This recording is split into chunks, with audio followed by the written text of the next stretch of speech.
Can you hear the whispers?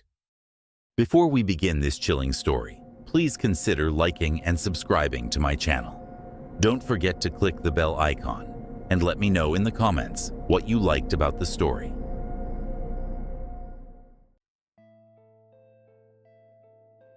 Dr. Elias Harrow stared at the letter in his hands, rereading the words for the third time, hoping and praying they would change. But they remained the same, scrawled in a hasty, uneven hand, ink smudged as if written in great distress. Elias, you must come at once. We have found something beneath the ice. It is not natural. It should not be here. They are trying to silence me. You are the only one I trust. Burn this letter after reading it. Alistair Crowe. Harrow exhaled slowly, feeling the weight of the paper between his fingers. The last time he had spoken to Crowe was nearly 5 years ago, at a conference in Oslo. They had been close once in their graduate days, before Crowe's increasingly erratic theories had cost him his academic credibility. But if there was one thing Harrow knew about his old friend, he never panicked without cause. And this was panic. The letter had arrived without a return address, only marked with the seal of the Vanguard Arctic Research Station, a privately funded facility stationed along Greenland's northernmost edges. Harrow had heard rumors of their work, fossil extractions, deep ice drilling, and something about prehistoric microbial life. Nothing that should have warranted this. Still, Harrow hesitated.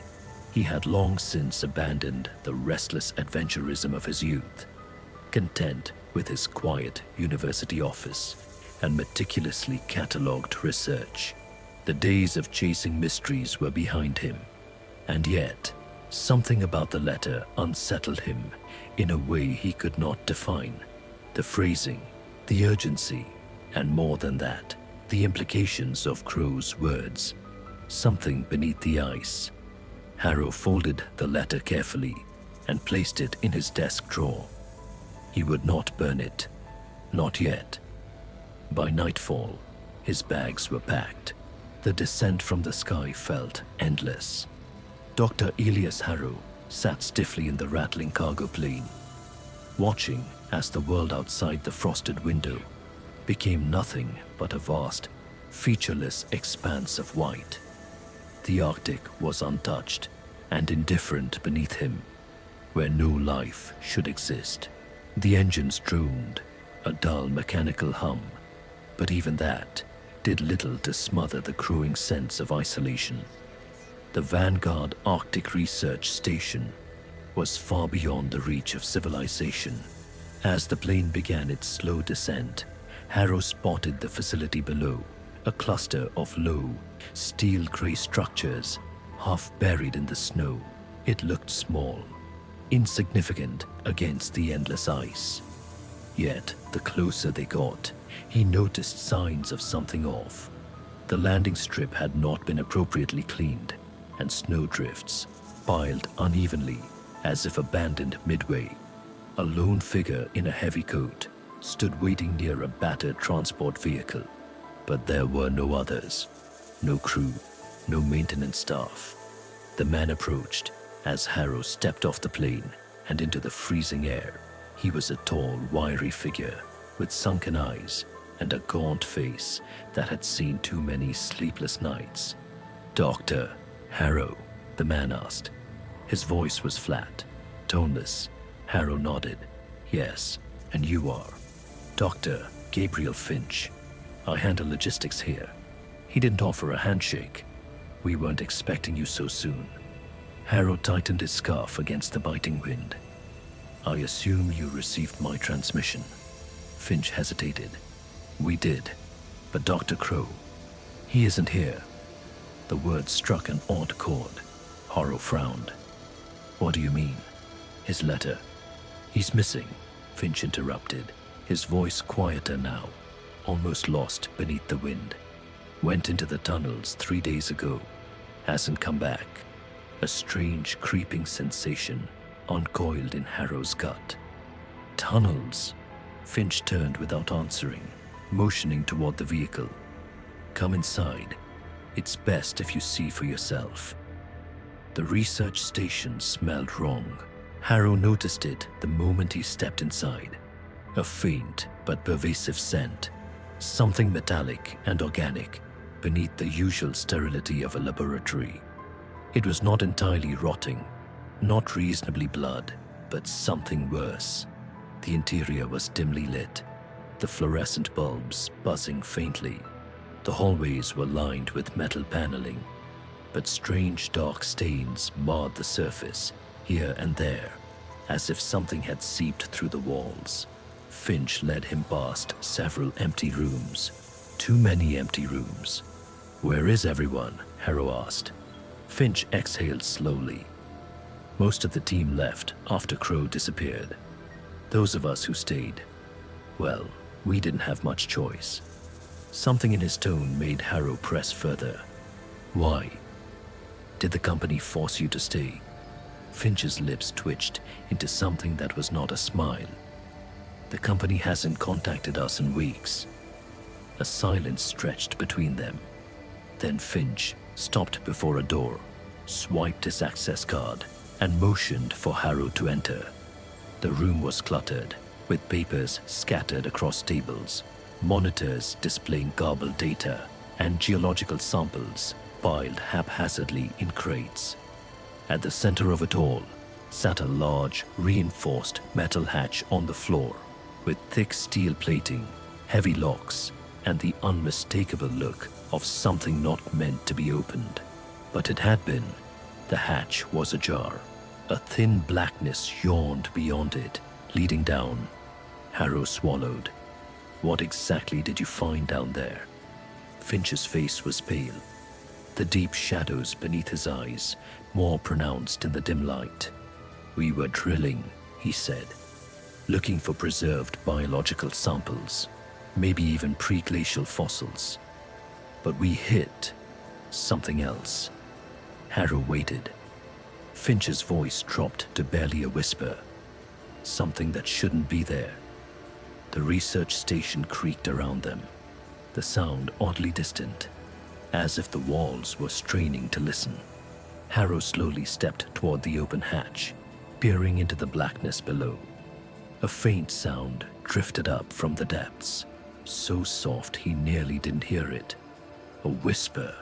He turned sharply to Finch. "Who else is down there?" Finch didn't look at him. The sound came again, a dry, irregular pattern, like bone tapping against a stone. Harrow turned to Finch. "Is someone else down here?" Finch's face had gone pale. His lips barely moved as he whispered, "There shouldn't be."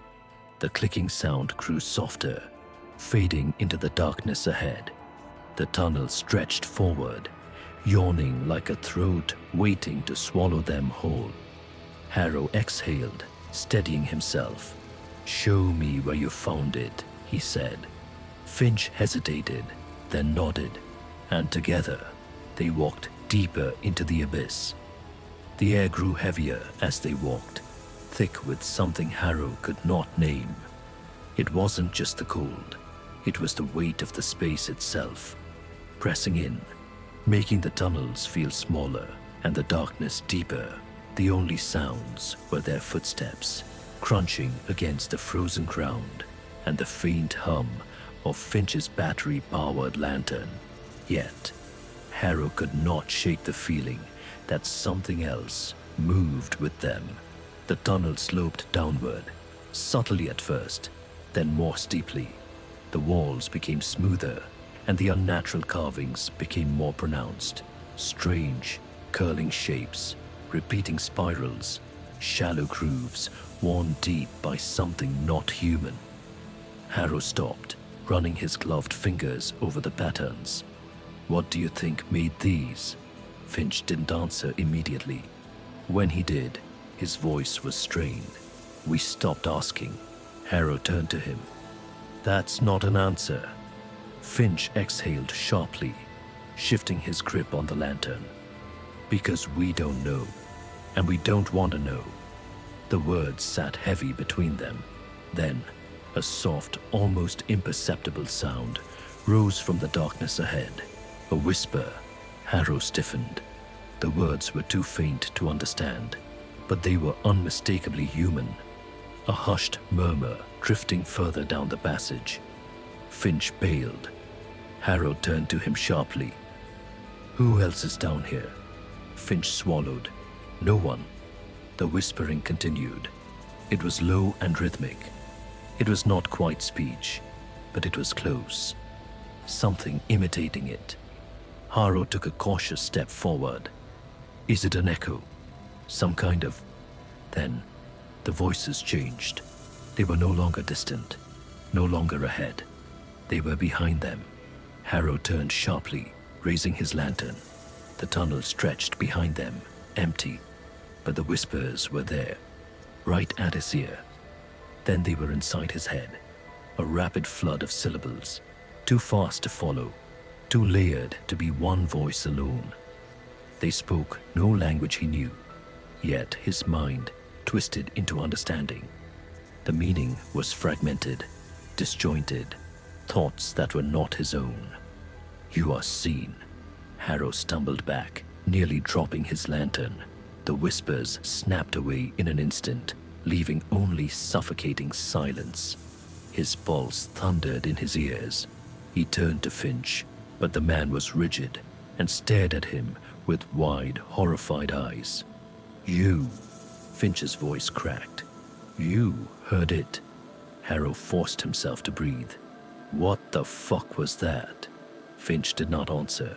Instead, he raised a shaking hand and pointed to Harrow's shadow against the wall. Harrow turned, then felt ice pour down his spine. His shadow stretched long against the stone, cast by the lantern's glow.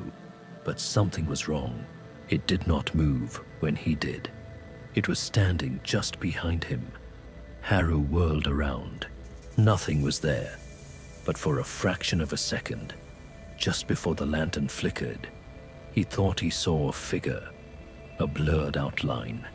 Something folded, its shape too thin, too stretched, its face lost to the dark. Then it was gone. The lantern's glow steadied. The tunnel was empty. Harrow turned back to Finch, heart pounding. "We need to leave," Finch rasped. Harrow nodded. "Not until I see what Crowe found." Finch hesitated. His fingers flexed against the handle of the lantern. Then, slowly, he nodded. "Then we keep moving." And together, they walked deeper into the dark. The tunnels deepened, stretching impossibly far beneath the ice. The further they went, the less the passage resembled anything natural. The walls lost their jagged, rocky texture, giving way to something smoother, almost polished, almost organic. Harrow's breath frosted in the lantern light. The air was frigid, but wrong, thick, stale, and tinged with something metallic. He forced himself to focus on the path ahead, ignoring the whispers in his mind. Then, abruptly, the tunnel widened into an open chamber. Harrow stopped at the threshold. The space before them was vast, carved into a shape that defied logic. It was a perfect dome, smooth as glass. Its ceiling was lost in darkness. The walls were inscribed with spiraling symbols, intricate and too precise for human hands. But what lay at the center of the room made Harrow's stomach turn. A hole. It was not a crack or a fissure. It was a perfect circle, yawning open in the frozen earth. Its edges were smooth, and its depth was unknowable. The lantern's light barely touched its surface before being swallowed whole. Harrow swallowed thickly. "How deep does it go?" Finch didn't answer. He was staring at the far side of the chamber. Harrow followed his gaze and felt ice crawl up his spine. Crowe was there. Or rather, what was left of him. The man was slumped against the wall, half buried in frost. His coat was torn, his skin pale as wax. His face was frozen in a silent scream, his lips split open, his eyes wide and unseeing. But that wasn't what made Harrow's blood run cold. It was his hands. Crowe's fingers were torn, the nails cracked and splintered, as if he had been clawing at his skull.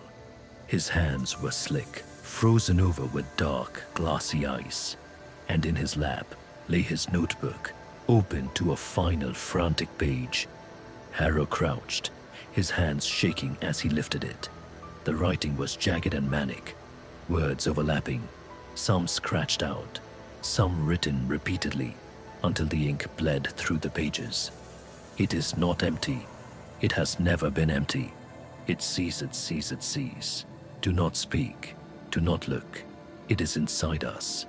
The last line was written over and over until the paper tore. Harrow exhaled, his breath shaking. Jesus Christ. Finch took a slow step forward. He wasn't the first, he murmured. Harrow looked up. What? Finch didn't meet his gaze. His fingers curled tight around the lantern handle.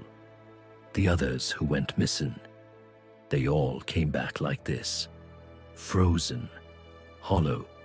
Harrow stared down at Crowe's body. There was something profoundly wrong about it. Not just the frostbite or the expression of terror. The flesh was untouched. No wounds. No external trauma. And yet, something inside him had been taken. Harrow forced himself to stand. We need to leave. Finch didn't move. His gaze was locked on the hole in the center of the chamber. His breathing had slowed. Do you hear it? He whispered. Harrow felt the hairs rise on his arms. Finch. Finch took a shaky step forward. It's hungry. Harrow grabbed his arm, yanking him back. Snap out of it, Finch gasped, as if surfacing from deep water. His eyes darted to Harrow, wide and glassy. Then they both turned to the hole. The silence was thick, suffocating. But beneath it, just barely, just at the edge of perception, something moved. It was a slow, wet shift. Harrow took a step back. From the darkness below, something clicked. Not rock, not ice, something else. Something that had never belonged to this world. The lantern flickered. Then, from the blackness, the whispers returned. Not distant this time. Not behind them. They were rising, coming from the hole. Harrow grabbed Finch and ran. The tunnel swallowed their footsteps, the whispers slithering after them, twisting through the stone, like fingers reaching for their minds. Harrow didn't stop, didn't breathe. It was not until the blackness was behind them, and the research station's cold, stale air again filled his lungs. Even then, the whispers did not stop. They were inside him now, listening. The research station felt smaller than before. Dr. Elias Harrow sat in the dim light of the common area, staring at the untouched cup of coffee in his hands.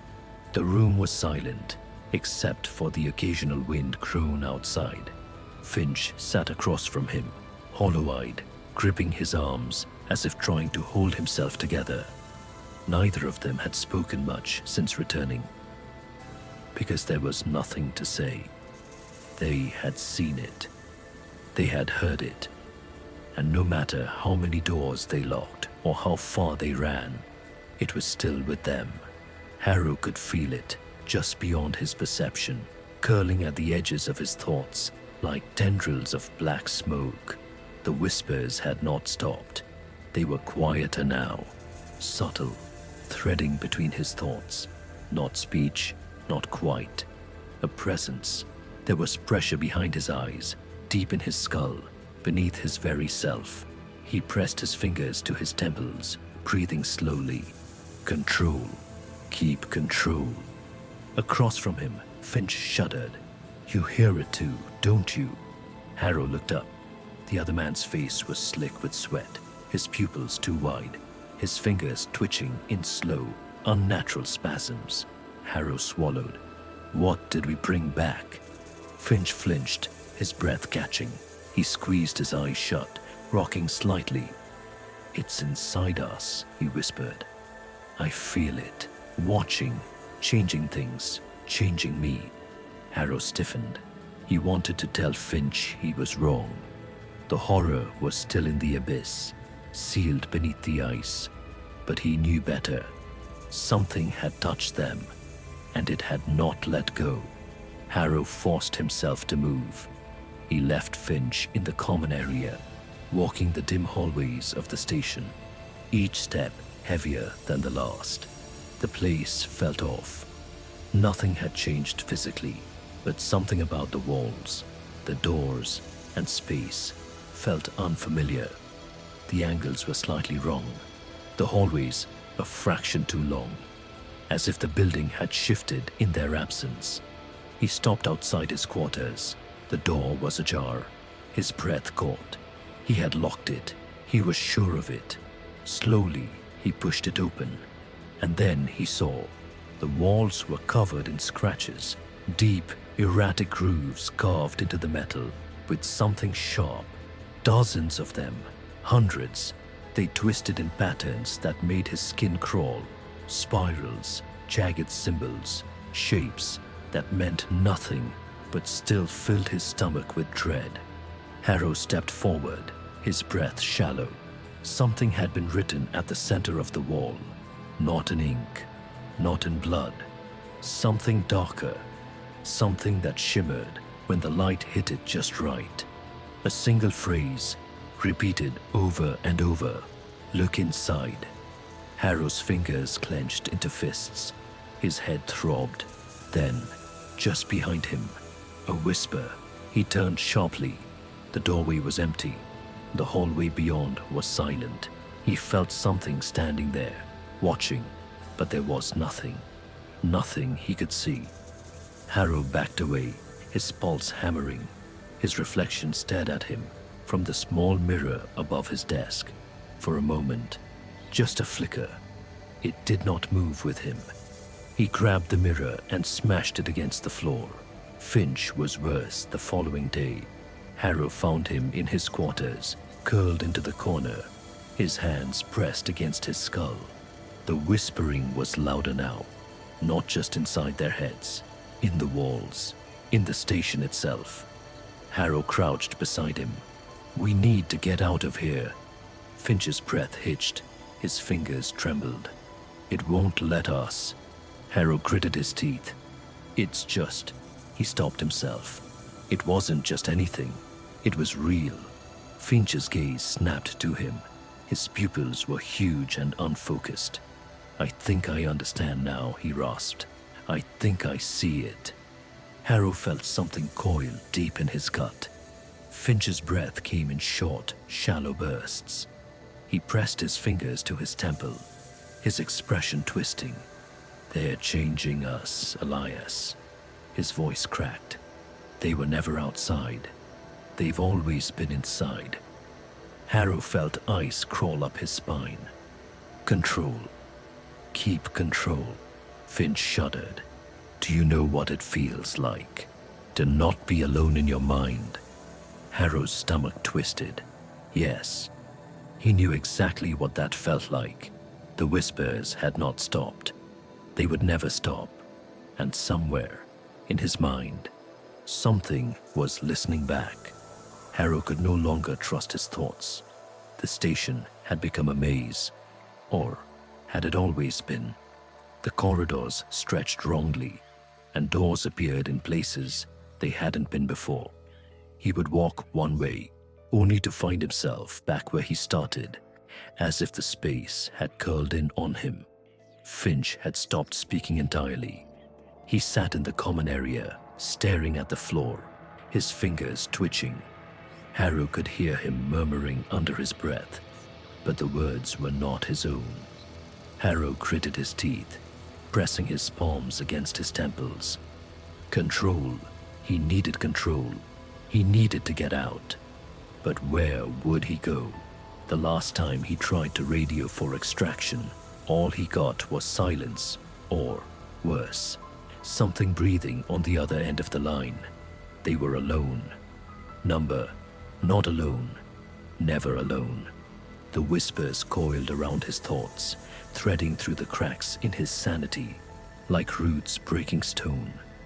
He felt something inside him shifting and stretching.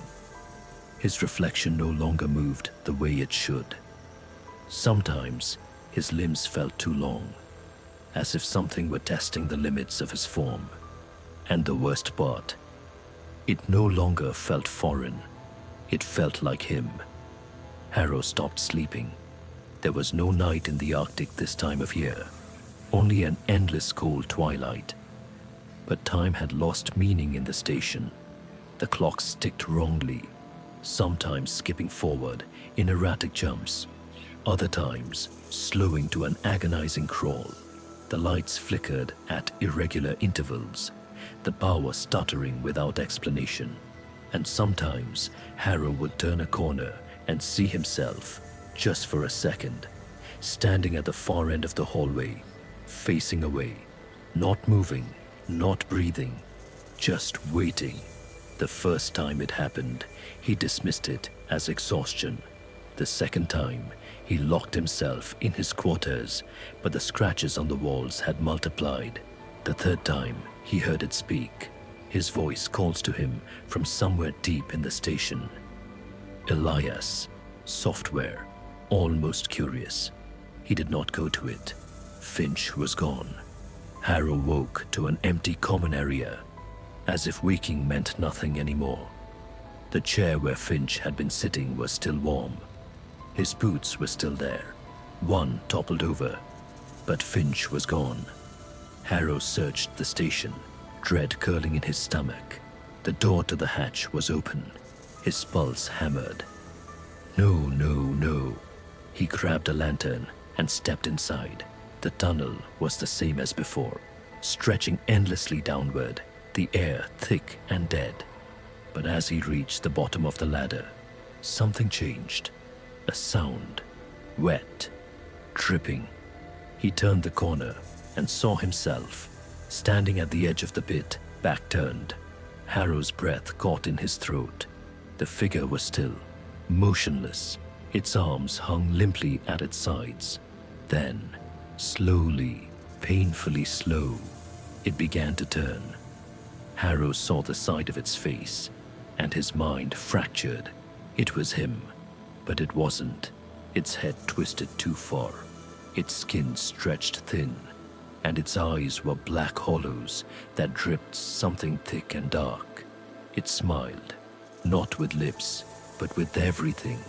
Harrow staggered back, a scream trapped in his throat. The thing took a step toward him, and from its open mouth, the whispers poured out. 1,000 voices, a single voice, his voice. Come home, Elias. Harrow turned and ran. Harrow ran. The tunnels twisted around him, their walls closing in, stretching in ways they shouldn't. The lantern in his hand flickered wildly, casting warped shadows that moved wrongly, lagging a fraction behind his body, like something was trying to catch up. The whispers followed, not from behind, not from the dark, but from inside him. You see now, don't you? His voice was curling around his thoughts, overlapping and tangled. There was never a discovery. There was never a choice. You were always meant to return. Harrow gritted his teeth, pressing his hands to his ears. Get out of my head. The laughter that followed was his own. Ahead, the tunnel widened. The pit was there, waiting, and beside it stood Finch. No, not Finch, not anymore. The thing wearing Finch's body turned to face him, its head tilting, its eyes black pits that seeped something thick and slow. It smiled in a way no human should. You fought so hard, it whispered. Its voice was layered, including Finch's, Harrow's, and others. Why? Harrow staggered to a stop, chest heaving.